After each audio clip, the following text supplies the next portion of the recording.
When I was a kid, I watched Green Acres a lot. It always kind of stressed me out because I was on Ava Gabor's side of the equation. You know, Times Square, the shopping, nice restaurants. I dug that. The idea of, riding around in a tractor, slopping the pigs, didn't really ring my bell. But nowadays, they call gardening domestic terraforming. It's got kind of a nice post-survivalist sound to it, and I dig that. So this season, I decided to plant my personal favorite summer vegetable, squash, in, I don't know, half dozen of its 100-plus forms, just around the house here. Now, I know summer squash are, very mild. They don't deliver big flavors, and even zucchini isn't really flashy or fashionable, but they are extremely plentiful, fast-growing. They're nice-looking, they're versatile, and they're available year-round. And believe it or not, all the summer squashes have subtle flavors that play into the hands of the skilled culinarian who, through artful application of flavorants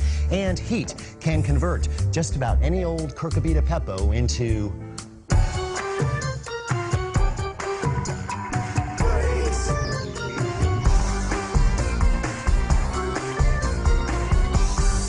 before we get started, let us review a few garden variety summer squashes. Here, of course, we have the yellow crookneck, a classic, the Italian variation, which is the zucchini. We have globe squash, which are also called apple squashes. They come in various sizes and colors, as do the patty pan squashes, different sizes. This one, check that out. Looks like a flying saucer, doesn't it? Yeah, it does. And check this one out. This is the Zephyr. That is a new hybrid, actually, a cross between the yellow crookneck and the delicata squash, which is actually a winter variety. Now, botanically speaking, all squashes are berries, seed-bearing bodies, and they're closely related to the winter squashes, to melons, and to gourds, which are, great for crafts, like making birdhouses, and you're into that sort of thing. Squashes are, of course, all Native Americans. The word squash comes from Ascoot squash, which is Algonquin for Eden green. An obvious reference to the fact that summer squash are best when they're harvested just a week after their flower fully opens. Of course, many squash specimens are popular with gardeners because if properly cared for, they grow and grow, and then they keep growing, and then they grow a little more until finally, well, impressive. Oh, hello. Have you seen my aunts about? One's thin and tall, and the other's quite fat. Both rather nasty, I'm afraid. Sorry, kid. No, I haven't seen your aunts around. Excellent. Okay. The bigger they get, the more fibrous and unpalatable they become. So try to pick or purchase smallish or medium specimens with smooth, shiny skins. Scratches or little gouges, like that, not a big deal, but avoid soft spots and browning. When it comes to storage, tender little squashes are like time bombs, and the clock is ticking away. I mean, sure, if you wrap them in paper towels to prevent surface condensation and then stash them in a zip top and suck out all the air before sealing and storing in the warmest part of the fridge, which is up here, not down in the crisper drawer, you'll get, maybe 3 days of optimum freshness out of these. But the truth is, when the season really hits, the best thing that you can do is arm yourself with a wide range of anticipatory applications that can be implemented at a moment's notice. Since these zucchini were my first squash of the year, it makes sense to prepare a first course from them in the form of a salad. A noodle salad where the noodles will in fact be fabricated from 2 pounds of zucchini. Now grab yourself a sharp vegetable peeler, and harp style is the best for the job. Make sure your zucchinis are clean, lay them down, and peel, rotating as you go, and just keep peeling and turning until you get down to the seedy core, which you may discard. Just repeat with the other specimens. Wobbly and floppy though these zucchini pieces may be, they don't look anything like noodles. But if I add a teaspoon of kosher salt to the party and just park in a colander in the sink for 30 minutes, that'll all change. Why? Because it's... Come here. Now let's say for a moment that this is a piece of zucchini fresh from the garden. Yeah, I know it's just a stack of boxes. Work with me, okay? okay? Now, in its fresh state, it is stiff, what plant people call turgid. Why? Well, the cell walls are certainly, you know, stiff structures, but the real secret is inside here. See, if you cut away the cell wall, you'll see that the cells are full of little bags, all right? It's called the cell membrane, and it's packed with all the structures that the cell needs to do its business. It's also packed full of water that's actually under pressure, all right? Now, here we come with our salt, okay? And the salt dissolves into a brine, which will literally pull moisture out of the membrane via osmotic pressure, which we've seen in brines. And that looks kind of like this.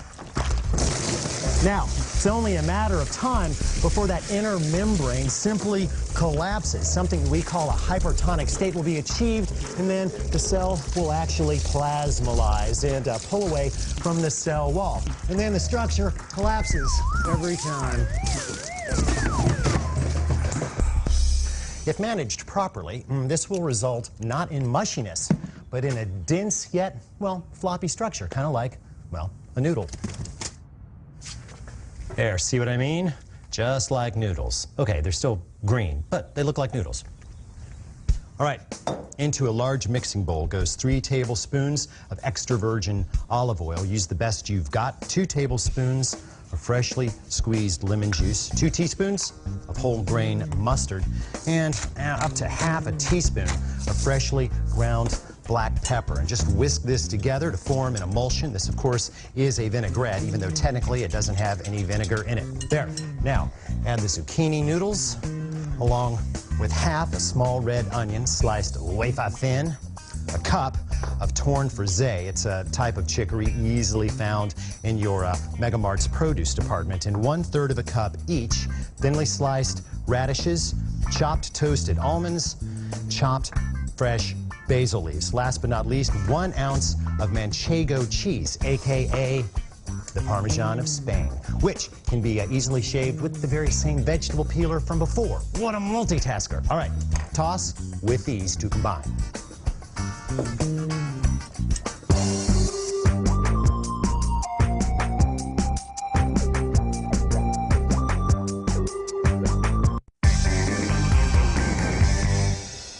Delicious. You know, if you closed your eyes and didn't know you were eating strips of squash, you would think they were, well, the food that made Sophia Loren famous, pasta. Of course, we all know that zucchini is as Italian as Sophia Loren herself, and yet, as previously stated, all squash are American in origin. What gives? Cultural cross-pollination. Spanish explorers brought squash seeds back to the old world from the new, where they were planted and various characteristics encouraged through generations of selective crossbreeding. Now, if you are an art enthusiast, you might argue that zucchini must have been born prior to 1580, when Vincenzo Campi completed his fruttivendolo, which clearly depicts a basket of zucchini with blossoms. But upon closer examination, we see these are actually cocozelle, a close ancestor of the modern zucchini, which did not emerge until the 20th century. It actually back-migrated to the U.S. between the First and Second World Wars. Nice painting, though.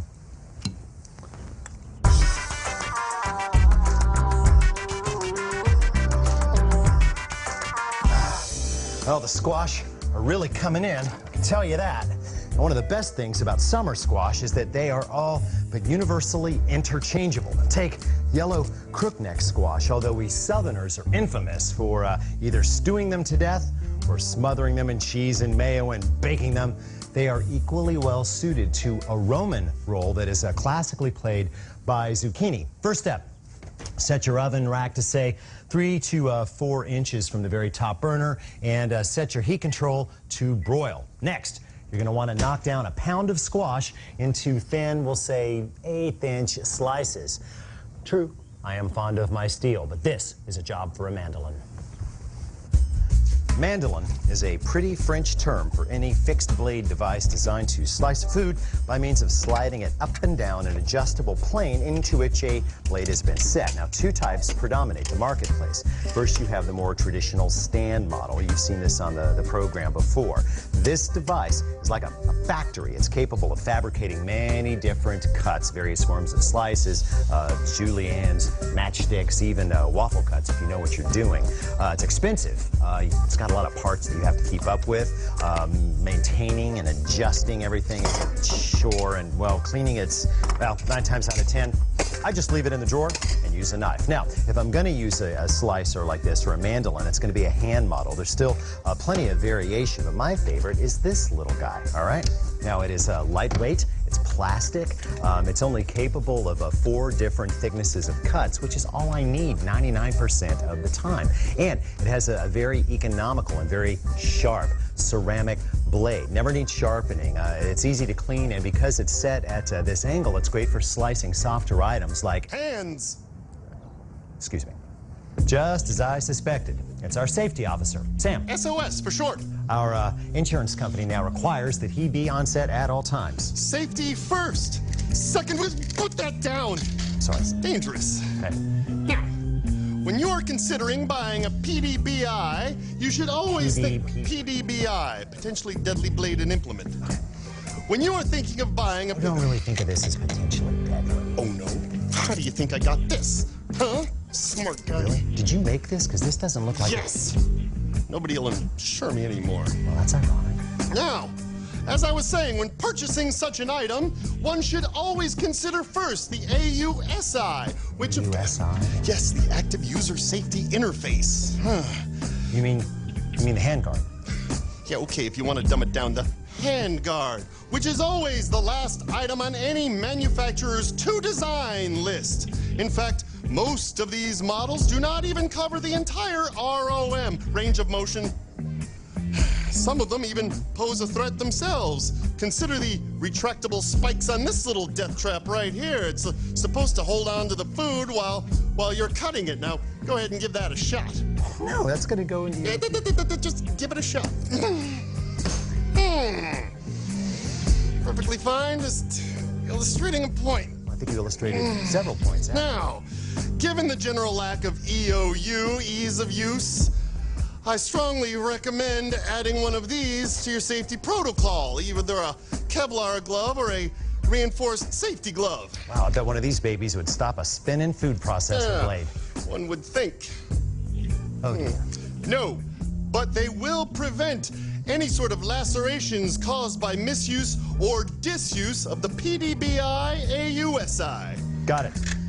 SOS, thanks so much for joining us today on set. We've learned so much. You have a safe day, okay? You do? Let's cut something, shall we? Like, say, 1 pound of small summer squash, 1/8 of an inch thick, if you please. Nice. Yes, I realize I wasn't using my AUS handguard, but at least I was using my Kevlar glove.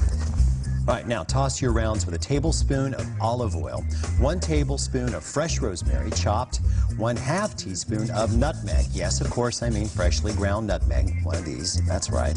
And then 1 teaspoon of kosher salt, and last but not least, a 1/4 teaspoon of black pepper. Toss to combine. Lay the slices out on a cooling rack, although the name doesn't really apply in this case, and then set that inside a sheet pan. Broil until the squash is golden brown just on one side, 8 to 10 minutes, depending, of course, upon the power of your broiler.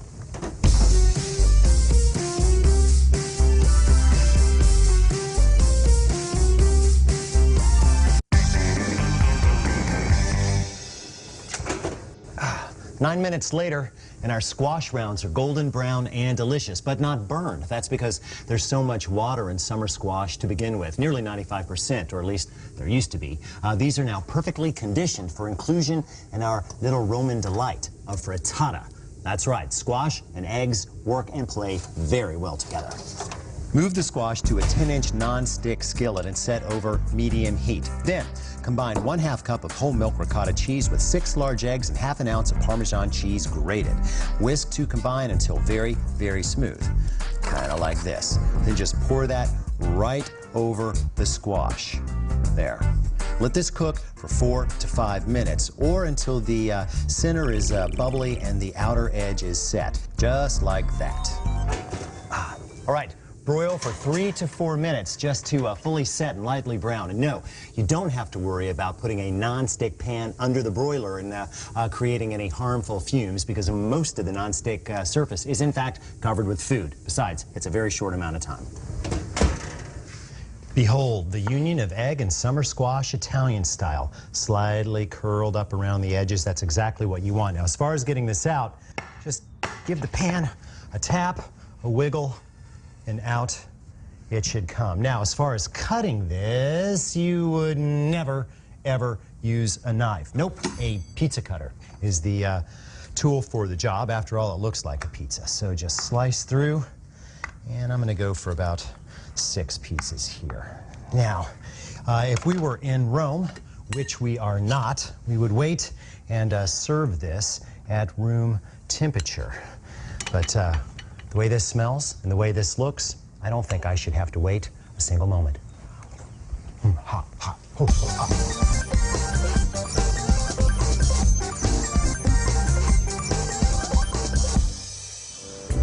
Oh, man, things are getting a little crazy out there. I mean, in the last 24 hours, I've executed every squash application in my possession, and they just keep on growing. But you know what? It's okay.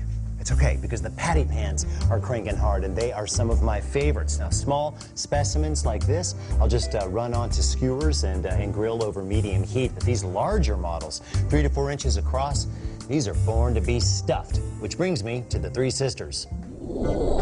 You are radiant today and looking lovelier than usual. And Masha is lovely too. Andre will be nice looking, but he has grown too fat. You talk such nonsense. I am tired of looking at you. Yes, to Moscow, and quickly. Actually, I wasn't talking about Chekhov's 3 sisters. Captain, we've located the nuclear vessels. Thank you, Mr. Chekhov. Aye, Captain. I was talking about America's 3 sisters, of course, which would be corn, squash, and beans. Native Americans learned to grow them together, not only because they represent a complete protein when served together, but because they form a perfect agricultural community. Traditionally, the corn was planted first, and when it was about 6 inches tall, the beans and squash were planted around it. The beans used the corn stalks for support, and the squash hogged all the sunlight around the base of the mound, thus choking out weeds. The beans also fixed nitrogen in the soil, and the squash provided mulch. Our next journey into squashdom begins with a half-sheet pan or other roasting dish in a 400-degree oven. Let that heat for 15 minutes. Now we whittle ourselves some squash. I have 4 patty pan squash here. Well, actually, I've got about 400, but that's another story. I'm going to trim off just a little bit of the stem end and then half them. I'm just kind of rocking the squash back and forth against the serrated blade. Notice I am using my my safety gloves. If you don't have those, you could use just an old towel or something. Once you have them halved, use just a big service spoon or even a teaspoon to kind of carve out a little bowl, getting most of the seeds. Make sure you save those squash guts because we're going to need them later on. There. Now, once everything is hollowed out, at least a little bit, sprinkle on about a tablespoon of olive oil, half a teaspoon of kosher salt, and a 1/4 teaspoon of black pepper. There. Place the squash halves cut side down on the hot pan to sear them, and then roast for 15 minutes. In the meantime, you can prepare the filling.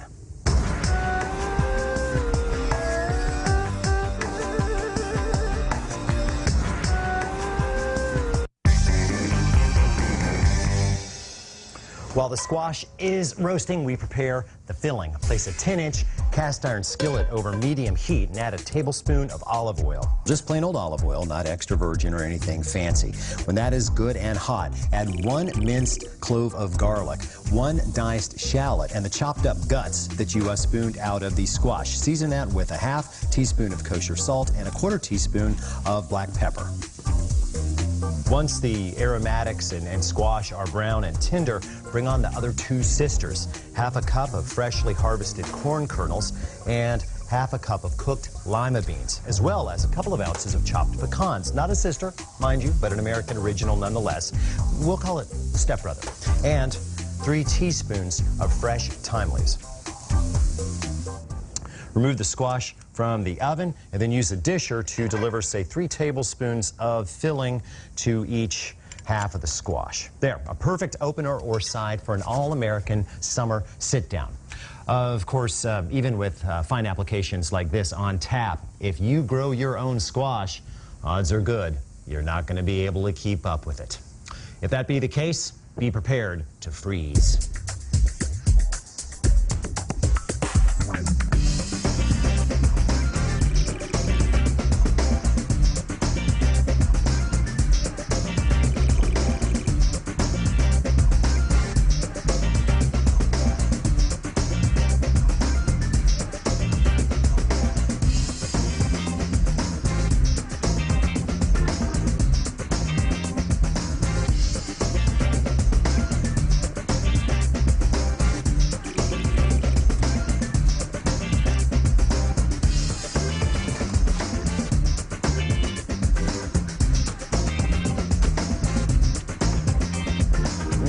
Label, then return to the freezer, confident in the fact that come midwinter, you can prepare this, or this, any old time you like. Now, if you'll excuse me, I'm going to finish my squash and then take my machete and try to hack my way through all of those vines down to the mailbox.